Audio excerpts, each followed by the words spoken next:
Assalamualaikum warahmatullahi wabarakatuh. Nama saya Muhammad Fikri bin Muhammad Asmawi dan nombor matrik saya ialah 2023636374.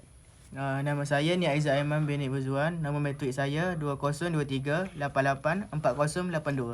Nama saya Muhammad Alfisyari bin Khairun. Nombor matrik saya 2023835844. Nama saya Muhammad Syamik Raham bin Hashim.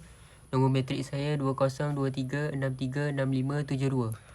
Hari ini kami akan membentangkan tentang isu ihtikar dalam Islam. Okey, maksud ihtikar ialah perbuatan menaikkan harga barangan atau menyembunyikan barangan untuk dinaikkan harganya oleh seseorang peniaga adalah amat dilarang.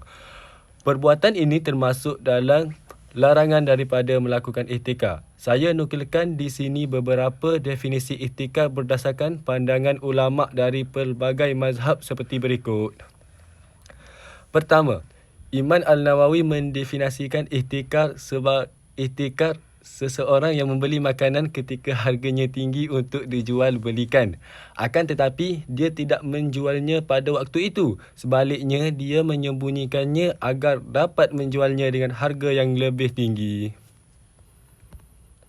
Berdasarkan kenyataan di atas, ia boleh diringkaskan bahawa istilah ihtikar bermaksud seseorang membeli barangan keperluan manusia. Lalu dia menyimpannya sehingga waktu krisis kekurangan barang. Kemudian dia menjualnya dengan harga yang lebih tinggi daripada yang dia beli. Barangan keperluan ini dianggap sebagai bahan keperluan asas bagi manusia. Ia juga bermaksud membeli barangan yang disenaraikan sebagai makanan asasi daripada pasaran ketika barangan tersebut amat diperlukan oleh pengguna. Barangan tersebut dihimpun dan disorot dengan tujuan menaikkan harganya berlipat kali ganda dan kemudian dijual sedikit demi sedikit dengan mengeksploitasi keperluan orang ramai. Hukum monopoli barang. Perbuatan monopoli barang jelas dilarang seperti mana yang ditegaskan dalam hadis Nabi SAW. Hal ini berdasarkan apa yang diriwayatkan oleh Mu'ammal Al-Adawi bahawa Rasulullah SAW bersabda, La yahtakiru illa khati'un. Maksudnya, tidak boleh melakukan monopoli barang. Jika tidak, dia termasuk orang yang bersalah. Riwayat Muslim, Imam Al-Nawawi menjelaskan, ahli bahasa menyebut bahawa makna khati'un di sini adalah seorang yang berdosa. Para ulama menyatakan bahawa hikmah daripada pengharaman monopoli barang ini adalah bertujuan bagi menolak kemudaratan terhadap orang ramai. Ancaman kepada pemonopoli. Berdasarkan nas di atas, jelas menunjukkan hukum monopoli barang adalah haram. Kami langsungkan lagi dengan dalil yang memberi amaran keras kepada yang pemonopoli. Atas sebab itu, diriwayatkan larangan melakukan pembolotan atau monopoli menerusi ungkapan-ungkapan keras yang mengharamkannya. Antaranya daripada Ibnu Umar radhiyallahu anhu, sabda Nabi SAW, Man ihtakara ta'ama arba'ina lailatan faqad bari'a minallahi wa bari'allahu min. Maksudnya, sesiapa yang melakukan memonopoli barang makanan selama 40 malam, maka dia sudah berlepas diri daripada Allah dan Allah juga berlepas diri daripadanya, tanpa keredaan dan keberkatan. Faktor yang menyebabkan kenaikan harga barang. Syekh Al-Islam Ibn Taymiyah ada menyatakan bahawa kenaikan harga tidak semuanya disebabkan ketidakadilan. Ada faktor lain yang mempengaruhinya, iaitu kekuatan pasaran antara penawaran dan permintaan. Berikut dinyatakan beberapa yang mempengaruhi permintaan serta implikasinya terhadap harga barang. 1. Keinginan masyarakat terhadap pelbagai jenis barang yang berbeza dan sentiasa berubah-ubah.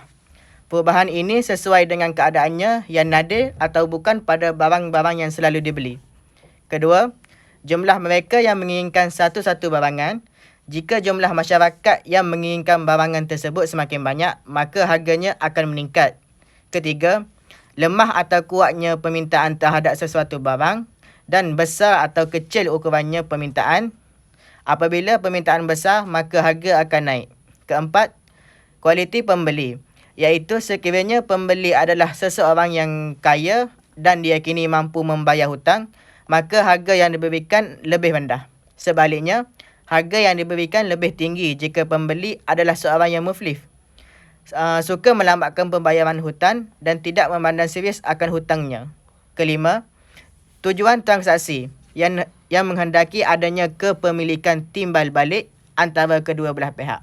Harga suatu barang yang telah tersedia di pasaran lebih rendah daripada harga suatu barang yang belum ada di pasaran.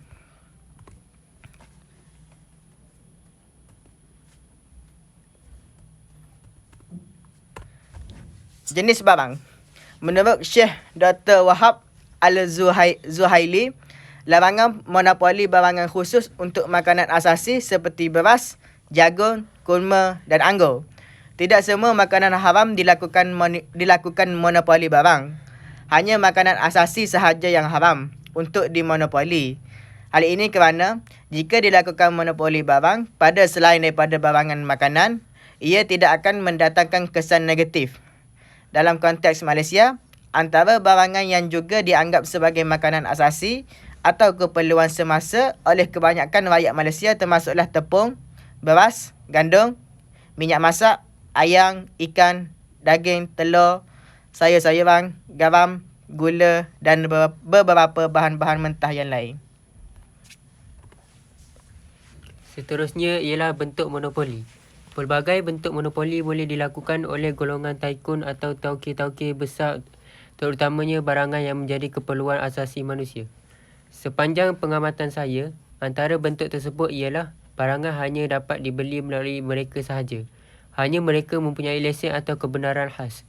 Harga barangan keperluan di pasaran tidak ditambah dan dilihat amat berkurangan dan dihadkan sehingga rakyat terpaksa berebut-rebut. Beberapa tauke-tauke besar telah membeli secara pukal atau secara besar-besaran barangan keperluan dan mereka sengaja membiarkan seolah-olah barangan keperluan tidak mencukupi. Apabila harga telah naik, mereka keluarkan barangan milik mereka untuk dijual. Pendekatan pemimpin Islam terdahulu dalam menyelesaikan isu monopoli barang. Antara contoh pemimpin Islam terdahulu dalam mengatur ekonomi Islam dengan berkesan adalah seperti yang dilakukan oleh Khalifah Umar bin Al-Khattab radhiyallahu anhu. Beliau turun sendiri ke lapangan rakyat bagi melihat perjalanan kehidupan harian mereka supaya menepati hukum Islam. Beliau juga memastikan agar rakyat melaksanakan ajarannya dengan betul serta meninggalkan kemungkaran yang menjadi punca kemusnahan umat terdahulu. Khalifah Umar radhiyallahu anhu turun ke pasar dengan pakaiannya yang kasar dan bertampung sambil memegang kayu yang kecil bagi melihat perjalanan urusan muamalat dalam kalangan umat Islam. Kemudiannya apabila melihat jumlah umat Islam semakin ramai, maka Umar radhiyallahu anhu menugaskan pegawai penguat kuasa. Antaranya ialah Al-Sa'ib bin Yazid, Abdullah bin Utbah bin Mas'ud dan lain-lain. Kesimpulannya, sesungguhnya monopoli barang adalah perbuatan yang dilaknat oleh manusia dan orang ramai. Ini amat membimbangkan jika tiada usaha bersungguh-sungguh untuk menangani isu seperti ini. Sudah pasti ia akan membawa kepada pertambahan kartel-kartel yang tidak bertanggungjawab. Tugas membaik boleh kerosakan ini bermula dengan kerajaan. Saya teringat kisah kegusaran Sultan Abdul Mahid II, iaitu antara Khalifah Uthmaniyah yang terakhir. Bila mana harga barang di negaranya naik, beliau sanggup menyamar untuk mendengar hakikat sebenar dan denyut nadi masyarakat. Sehingga akhirnya beliau telah membuat satu keputusan yang berani dalam menangani isu tersebut. Oleh itu, itikad merupakan perkara yang haram dan amat dilarang dalam Islam. Semoga kita semua dilindungi dan dirahmati Allah SWT. Sekian terima kasih dari kami.